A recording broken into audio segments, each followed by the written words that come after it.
Hello students, class 11 सभी को नमस्कार। आज जो हम चैप्टर ये पढ़ रहे हैं, breathing and exchange of gases, इसमें हमने जो है टोटल 8 लेक्चर कर चुके हैं। अभी हमारा 9वां लेक्चर है।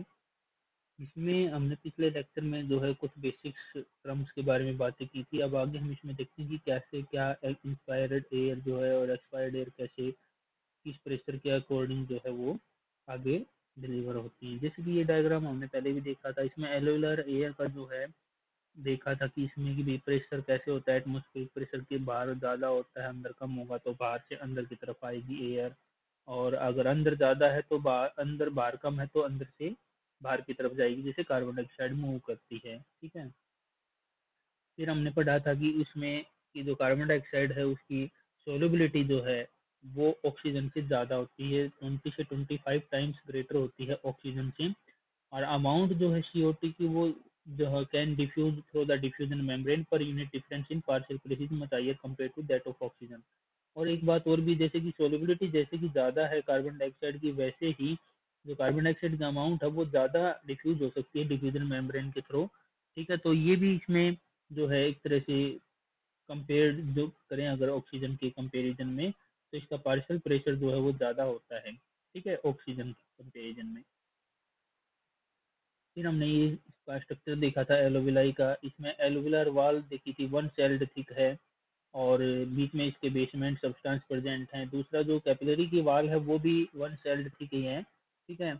और इसको टोटल तीनों मेम्ब्रेन को मिला के हमने बोला था डिफ्यूजन मेम्ब्रेन। मतलब एलोविलर वाल, बेसमेंट सब्सटेंस और कैपिलरी वाल जो है, इन तीनों को मिला के क्या बोला था, डिफ्यूजन मेम्ब्रेन बोला था। तो डिफ्यूजन मेम्ब्रेन जो है मेड ऑफ 3 मेजर लेयर, जैसे कि squamous epithelium of alveoli, endothelium of alveolar capillaries and basement substance in between them. तो स्क्वेमस एपिथेलियम टिश्यू प्रेजेंट होता है इस एलोविलाई में लेयर में। और एंडोथेलियम जो है वो मिलेगा आपको कैपिलरी के उसमें वाल में, और बेसमेंट सब्सटेंस इन दोनों के बीच में होगा। टोटल थिकनेस जो बताई थी वो लेस देन मिलीमीटर, मतलब 0.8 के करीब होती है ये। तो इसलिए जो जितने भी फैक्टर होते हैं हमारी बॉडी में वो सारे फेवरेबल होते हैं डिफ्यूजन ऑफ ऑक्सीजन, ऑक्सीजन के डिफ्यूजन के लिए from alveoli to tissue, and CO2 from tissue to alveoli. तो मतलब ये सारे फैक्टर फेवरेबल होते हैं हमारी बॉडी में, ताकि जो डिफ्यूजन है ऑक्सीजन का वो एलोविलाई से टिश्यू में हो सके और कार्बन डाइऑक्साइड का टिश्यू से एलोविलाई में हो सके। फिर एक बात की थी ट्रांसपोर्ट ऑफ गैसेज में। ब्लड जो है वो मीडियम है ट्रांसपोर्ट का, ऑक्सीजन का एंड कार्बन डाइऑक्साइड का। ठीक है, ब्लड के माध्यम से जो है ऑक्सीजन ट्रेवल करती है, ट्रांसपोर्ट होती है, कार्बन डाइऑक्साइड भी ट्रांसपोर्ट होती है। तो अबाउट 97% जो ऑक्सीजन है वो ट्रांसपोर्टेड होगी by RBC in the blood. Oxygen जो है वो क्या करती है कि आरबीसी के अंदर जो हीमोग्लोबिन होता है उसके साथ बाइंड अप होती है, और 97% जो टोटल ऑक्सीजन है उसमें से 97% जो है वो ट्रांसपोर्ट होगी आरबीसी के द्वारा। बाकी जो 3% बच गई ऑक्सीजन वो कैरिड होगी डिजोल्व स्टेट में थ्रो प्लाज्मा, प्लाज्मा के अंदर घुल जाएगी 3% ऑक्सीजन। फिर कार्बन डाइऑक्साइड की बात करें तो नियर 20 से 25% जो कार्बन डाइऑक्साइड है वो ट्रांसपोर्टेड होती है आरबीसी के द्वारा, जो कि 70% जो है वो बाइकार्बोनेट की फॉर्म में, मतलब वाटर के साथ जैसे कार्बन डाइऑक्साइड रिएक्शन करेगी तो बाइकार्बोनेट बनाएगी HCO3। ठीक है, तो उसमें 70% जो है उसके रूप में जाएगी। 20 से 25% जो कार्बन डाइऑक्साइड उसको आरबीसी कैरी करेगी डीऑक्सी हीमोग्लोबिन के रूप में, और 7% जो कार्बन डाइऑक्साइड है वो डिजोल्व स्टेट में प्लाज्मा के अंदर घुल के चली जाएगी। ठीक है। फिर हमने पार्शियल प्रेशर देखा था कि इसमें, जैसे कि हमने पिछले लेक्चर में भी बात की थी, 159 निकाला था हमने उसमें एटमॉस्फेरिक प्रेशर जो है ऑक्सीजन का। तो 159 एटमॉस्फेरिक प्रेशर पार्शियल प्रेशर होता है ऑक्सीजन का एटमॉस्फेयर में। और एलोविलाई जो है वो उसके पास जाती हैं, जैसे कि 104 एलोविलाई के अंदर प्रेशर कम है और एटमॉस्फेरिक एयर का ज़्यादा है, तो बाहर से अंदर की तरफ ऑक्सीजन मूव करेगी। फिर ब्लड के अंदर जो है वो जैसे कि बढ़ जाएगी, 40 है तो 95 हो जाएगी, ऑक्सीजनेटेड ब्लड हो जाएगा। फिर टिश्यू में जाएगी, टिश्यू में 40 है तो 95 है, तो ऐसे मतलब एक सीक्वेंस बन रही है कि हायर कंसेंट्रेशन तो लोअर कंसेंट्रेशन की तरफ मूव कर रही है। अगर हम कार्बन डाइऑक्साइड की बात करें तो पीछे टिश्यू से एटमोस्फेयर एटमोस्फेयर तक देखें हम यदि, तो 45 है टिश्यू में उसका पार्शियल प्रेशर। फिर ब्लड के अंदर 40 है तो वो टिश्यू से ब्लड में आ जाएगी। फिर ब्लड में हो गया कितना, 45 हो गया। 45 से फिर एलोविलाई में जाने, एलोविलाई में कितना 40, तो उसमें चली जाएगी, और फिर एटमोस्फेयर में 0.3 है, तो एलोविलाई से एटमोस्फेयर के अंदर वो मूव कर जाएगी। अब ये जो है ट्रांसपोर्ट की बात करें तो आरबीसी हमने इसमें पढ़ा था अभी थोड़ी देर पहले कि आरबीसी जो है वो मूव करवाती हैं कार्बन डाइऑक्साइड को और ऑक्सीजन को। तो आरबीसी जो है वो बाइकनकेव शेप की होती हैं, रेड ब्लड सेल। तो आरबीसी जो है एक तरह से जैसे कि ये आरबीसी है और ये ऑक्सीजन को कैरी करती है, ठीक है। अब इसमें क्या होता है कि इसमें हीमोग्लोबिन होता है। हीमोग्लोबिन जो है वो दो पार्ट से मिलकर बना होता है, एक तो हिम ग्रुप होता है, दूसरा उसमें ग्लोबिन प्रोटीन होती है, पॉलीपेप्टाइड चेन होती है उसकी। तो हिम का अर्थ होता है आयरन एटम से बना होता है, हिम का मतलब आयरन होता है। तो इसमें जो है आयरन की जो कंसंट्रेशन है वो ज्यादा होगी। हीमोग्लोबिन हीमोग्लोबिन जितनी ज्यादा कंसंट्रेशन आयरन की होगी उसके अंदर हीमोग्लोबिन उतना ही होगा, ठीक है। इसका लेवल होता है आपका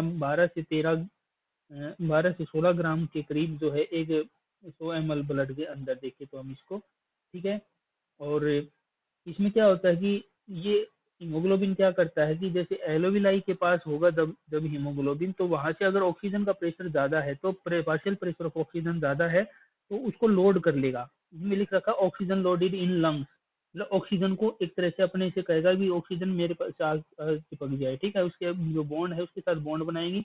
हाँ, एक बात याद रखना, इसको बोलते हैं association of oxygen to haemoglobin. और इसमें जो बॉन्ड बनते हैं वो रिवर्सिबल मैनर में होते हैं, क्योंकि बाद में उसको डिसोशिएट भी करना होता है हीमोग्लोबिन को ऑक्सीजन को।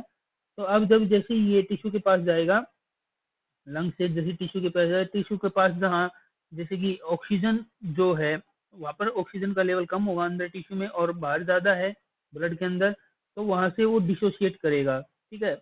और जब डिसोशिएट करेगा तो वहाँ से वापस आएगा तो ऑक्सीजन अनलोडेड कर दी, वहाँ पर डिसोसिएशन, वहाँ पर पार्शियल प्रेशर और जो ऑक्सीजन का वो कम होगा, ठीक है, टिश्यू के अंदर।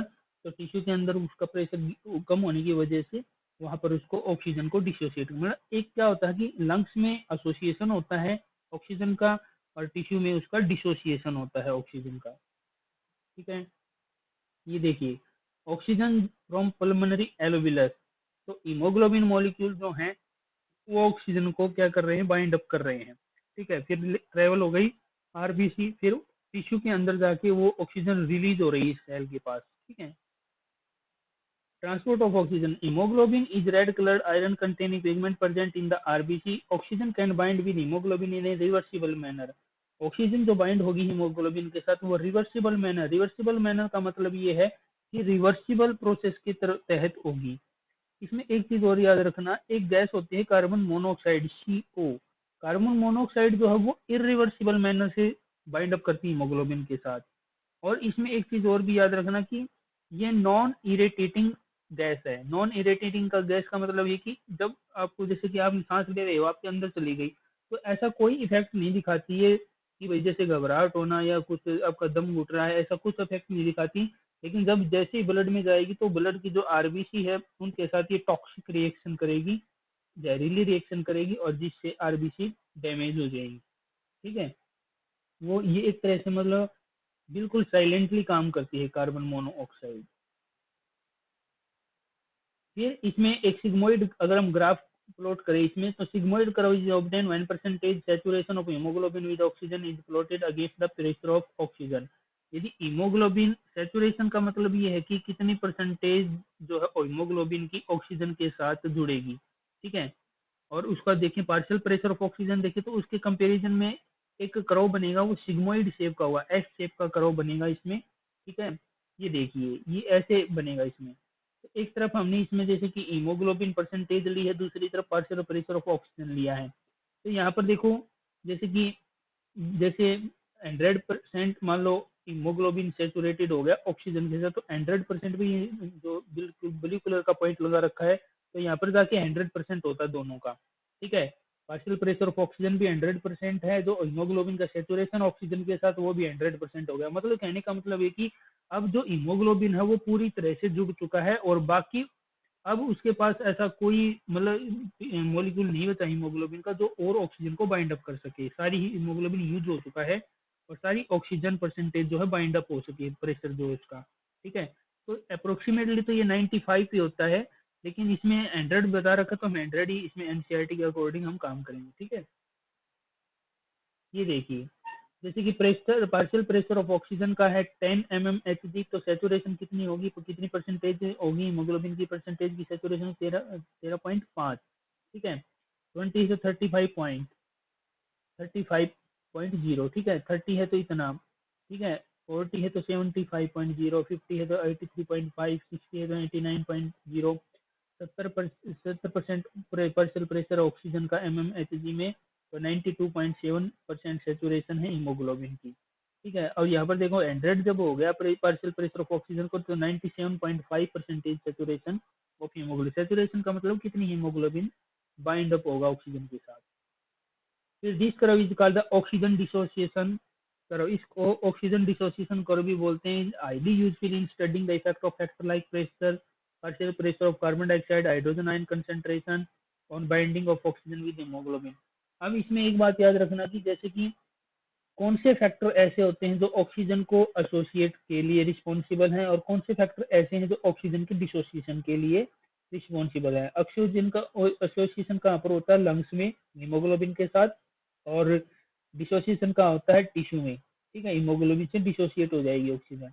तो यदि जैसे कि कार्बन डाइऑक्साइड का जो प्रेशर है वो देखें हम इसमें, मान लो कार्बन डाइऑक्साइड का प्रेशर जो है वो आपका कहाँ कम होगा, वो लो होगा आपके लंग्स में, ठीक है। लंग्स में कम होगा तब ऑक्सीजन का प्रेशर ज्यादा है तो ऑक्सीजन बाइंड अप करेगी हीमोग्लोबिन के साथ। दूसरा, हाइड्रोजन आयन कंसंट्रेशन का मतलब यहाँ पर एसिडिक पीएच से भी है कि एसिडिक पीएच होगा तो ऑक्सीजन बाइंड अप नहीं करेगी हीमोग्लोबिन के साथ, ठीक है। तो ये कुछ ऐसे फैक्टर हम आगे अभी डिस्कस कर रहे हैं।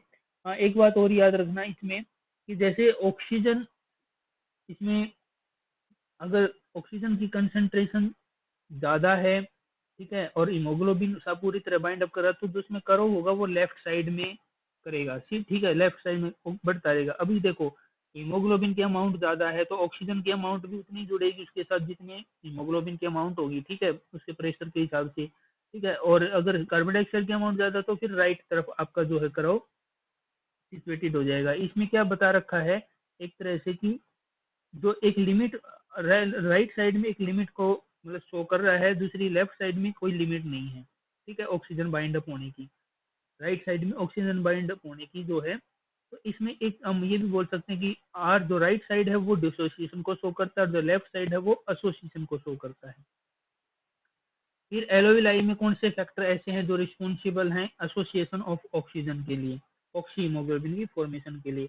तो हाई प्रेशर ऑफ ऑक्सीजन होगा वहाँ पर, low pressure of carbon dioxide होगी, लेसर हाइड्रोजन आयन कंसेंट्रेशन होगी, लो टेम्परेचर होगा, ठीक है। तो ये फैक्टर जो हैं ये रिस्पॉन्सिबल है किसके लिए, फॉर्मेशन ऑफ ऑक्सी हीमोग्लोबिन, और दूसरा association of oxygen to haemoglobin. फिर टिश्यू के अंदर क्या होगा, जब डिसोसिएशन होगा तो टिश्यू के अंदर लो प्रेशर ऑफ ऑक्सीजन होगा, high pressure of carbon dioxide, high hydrogen ion concentration होगी और हाइयर टेम्परेचर होगा। तो ये कंडीशन फेवरेबल है किसके लिए, dissociation of oxygen from oxy haemoglobin, ठीक है। तो हीमोग्लोबिन से ऑक्सीजन डिसोसिएट हो जाएगी, तो ये एक अपोजिट फैक्टर है इसकी। फिर यहाँ पर इसने बोला clearly indicate that oxygen get bound to haemoglobin in the lung surface and get dissociated at the tissue. ये बात क्लियरली हो गई यहाँ पर कि ऑक्सीजन जो बाइंड अप होगी हीमोग्लोबिन के साथ कहाँ, लंग सरफेस में, और डिसोसिएट होगी कहाँ पर, टिश्यू में। तो every 100 ml of oxygenated blood, प्रत्येक 100 ml ऑक्सीजनेटेड ब्लड जो है वो डिलीवर कर सकता है कितनी, 5 around 5 ml of oxygen to the tissue under normal physiological condition. Normal physiological condition में 5 ml ऑक्सीजन को डिलीवर कर सकता है। और एक जो हीमोग्लोबिन का मोलिक्यूल है वो 4 ऑक्सीजन के मोलिक्यूल को कैरी करता है भाई, ठीक है। तो आज के लेक्चर में इतना ही, बाकी नेक्स्ट क्लास में हम करेंगे इसमें। तो इस लेक्चर को आपको नोट करना है, ग्राफ जो है वो बनाना है आपको, इसमें डायग्राम बनाने हैं, ठीक है, और नोट्स अच्छे तरीके से प्रिपेयर करने हैं, ठीक है। Thank you, have a nice day.